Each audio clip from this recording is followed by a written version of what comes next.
श्रियकान्ताय कल्याणनिधये निधयेतिनाम् श्रीवेङ्कटनिवासाय श्रीनिवासाय मङ्गलम् लक्ष्मी सविभ्रमालोकसुभ्रूविभ्रमचक्षुषे चक्षुषे सर्वलोकानां वेङ्कटेशाय मङ्गलम् श्रीवेङ्कटाद्रिशृङ्गाग्रमङ्गलाभरणाङ्गये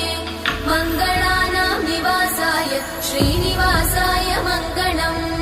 सर्वावयव सौन्दर्य सम्पदा सर्वचेतसां सदा सम्मोहनायास्तु वेङ्कटेशाय मङ्गलम् नित्याय निरवध्याय सत्यानन्दचिदात्मने सर्वान्तरात्मने श्रीमद् वेङ्कटेशाय मङ्गलम् स्वतः सर्वविदे सर्वशक्तये सर्वशेषिने सुलभाय सुशीलाय वेङ्कटेशाय मङ्गलम्।